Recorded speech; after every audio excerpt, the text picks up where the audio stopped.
अब सवाल वहां आ रहा है जो आप लोग उठा रहे हैं बार बार, अचानक आप लोगों ने इसके बाद आपकी तरफ से आने लगा। सिसोदिया जी ने कहा पहले तो उन्होंने एक और चीज कही जिसपे एक छोटा सा आपको मैं जवाब चाहता हूं। इस वक्त उन्हें महाराणा प्रताप क्यों याद आया कि उन्होंने कहा मैं महाराणा प्रताप का वंशज हूं? उन्होंने महाराणा प्रताप को इन्वोक कर दिया, एक तरह से कहें देखिए कि ये कई मैं दबूंगा जी, नहीं। ये कई जगह मुझसे सवाल पूछा गया।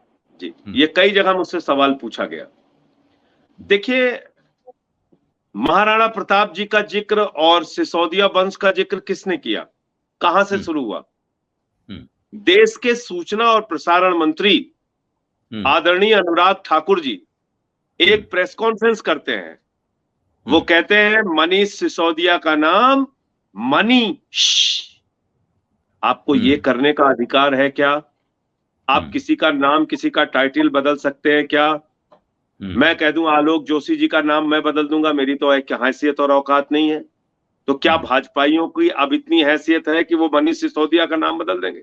उस पर मैंने ही सबसे पहले कहा कि भाई सिसोदिया वंश के बारे में पहले पढ़ लो, वो महाराणा प्रताप के वंशज हैं। और फिर ये बात सामने आई, कोई महाराणा प्रताप जी का नाम लेके, कोई सिसोदिया वंश का नाम लेके नफरत फैलाने का एक शब्द नहीं बोला गया।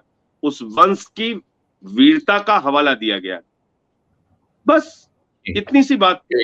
ठीक। अब जो दूसरी बात आ रही है, जो आप लोगों की तरफ से कही जा रही है कि अब जो है मुकाबला मोदी और केजरीवाल के बीच है, 2024 में लड़ाई केजरीवाल और मोदी के बीच होनी है। ये कुछ थोड़ा ज्यादा नहीं हो गया है? अच्छा, ये एक चीज आप बताइए कि फ्री की रेवड़ी कब से बोलना शुरू किया मोदी जी ने? आदरणीय मोदी जी तब फ्री की रेवड़ी बोलते हैं जब 3 बार दिल्ली जीतने के बाद, पंजाब में प्रचंड बहुमत से जीतने के बाद केजरीवाल जी पहुंचते हैं और गुजरात में कहते हैं हम 300 यूनिट बिजली फ्री देंगे, हम बच्चों को शिक्षा फ्री देंगे, हम गुजरात में इलाज फ्री देंगे, हम सैनिकों के सम्मान में उनके परिवार को शहादत पर 1 करोड़ की सम्मान राशि। जो योजनाएं दिल्ली में लागू हैं वही योजनाएं जब गुजरात के अंदर वो अनाउंस करते हैं, सबसे पहले प्रधानमंत्री जी निकल के आते हैं, फ्रीवीज, फ्री की रेवड़ी पे सवाल खड़ा करते हैं। इसका मतलब आप किसको टारगेट कर रहे हैं? जब आप फ्री की रेवड़ी का सवाल उठाते हैं, हर हिंदुस्तानी के दिमाग में आता है यार केजरीवाल जो काम कर रहे हैं ये तो सवाल उसी के ऊपर है। उसके बाद आप ये सीबीआई के झूठे छापे शुरू कर देते हैं। 31 ठिकानों पे छापे मारे आलोक जी, कुछ तो मिलना चाहिए। कितने करोड़ की बरामदगी हुई, कितना सोना पकड़ा गया, कितने संपत्ति के कागज आए, आप बताइए मुझे। लेकिन नहीं, छापे मारना है, कार्रवाई करनी है, शिक्षा और स्वास्थ्य के मॉडल को बदनाम करना है, वो कर रहे हैं। तो इसलिए इस बात को एस्टेब्लिश करने की पहली शुरुआत आदरणीय नरेंद्र मोदी जी ने और भारतीय जनता पार्टी ने की। और ये सच है कि अभी 2-3 सर्वे आए, मैं उदाहरण दे रहा हूं आपको। एक हिंदी का सबसे बड़ा न्यूज चैनल है आज तक, उनका सर्वे आया, उसमें पूछा गया विपक्ष के सबसे लोकप्रिय नेता कौन? 27% लोगों ने कहा केजरीवाल, नंबर 2 पे ममता बनर्जी जी, नंबर 3 पे राहुल गांधी। एक टाइम्स नाउ का सर्वे हुआ, मोदी के सबसे बड़े चैलेंज देने वाले नेता कौन? 43% लोगों ने कहा अरविंद केजरीवाल, बाकी दूसरे नेताओं के नाम आए। तो कहीं ना कहीं कई जो पिछले कुछ चैनल्स के सर्वे या कुछ सर्वे कंपनियों के जो सर्वे हुए हैं, उसमें भी ये बात निकल के आई कि मोदी के मुकाबले अरविंद केजरीवाल विपक्ष के एक मजबूत नेता के तौर पे देश में खड़े हो रहे हैं। आप उन्हीं सर्वेज के आधार पे केजरीवाल जी को इतना प्रबल दावेदार बता रहे हैं, जिन सर्वेज के आधार पे भारतीय जनता पार्टी नरेंद्र मोदी जी को इस देश का सबसे लोकप्रिय नेता बताती है? ना, सिर्फ सर्वे आधार नहीं है, मोदी जी का विचलन भी आधार है, और फ्री की रेवड़ी पर सवाल उठाना भी आधार है, और 2 राज्यों में सरकार बनना भी आधार है, और गुजरात में हमारे जनाधार का बढ़ना भी आधार है, और गोवा में मान्यता प्राप्त पार्टी बनना भी आधार है। आपको लगता है गुजरात में आम आदमी पार्टी सरकार बना लेगी? देखिए, ये तो जनता के ऊपर निर्भर है, लेकिन मैं ये जरूर कह सकता हूं कि कुछ बड़ा आपको देखने को मिलेगा गुजरात के अंदर। जिस प्रकार से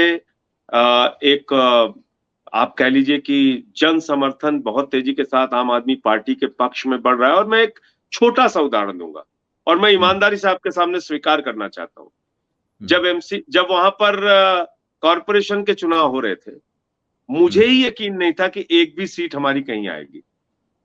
मुझे ही यकीन नहीं था, मैं आपके सामने स्वीकार कर रहा हूं। लेकिन जब सूरत के बक्से खुले तो 27 सीटें आम आदमी पार्टी की आई और आम आदमी पार्टी मुख्य विपक्षी पार्टी कॉरपोरेशन में सूरत जैसे शहर के अंदर बन के निकल के आई। वहां से गुजरात के अंदर हमारा सफर शुरू होता है। तो गुजरात में हमारे मॉडल को पसंद किया जा रहा है। गुजरात के लोगों के पास एक अच्छा विकल्प अब आ गया है।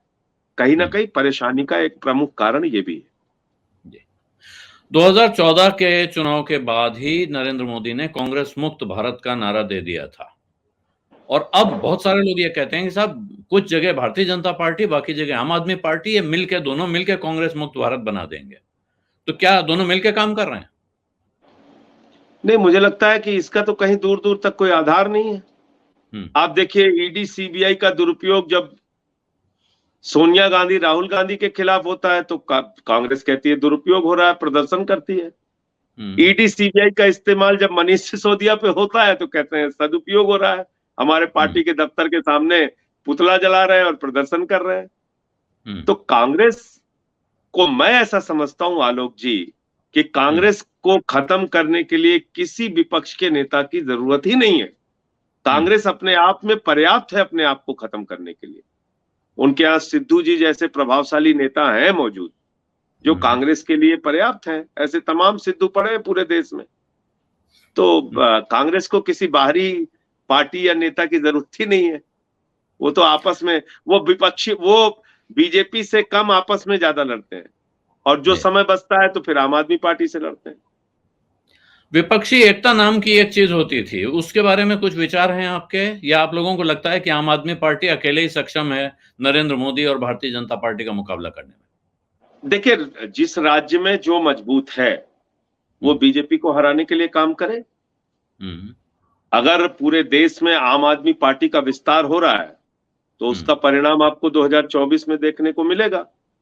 हम तो बहुत रणनीतिक तौर से धीरे धीरे करके आगे बढ़ रहे हैं और हमारे फुटप्रिंट्स हर जगह मौजूद हैं। और कभी कभी राजनीति में बड़ा परिवर्तन होता है।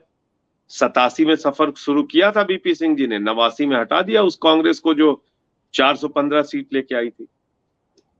तो जिस प्रकार से महंगाई से, बेरोजगारी से लोग त्रस्त हैं, कोई बड़ा राजनीतिक उथल पुथल देश में आपको देखने को मिल सकता है।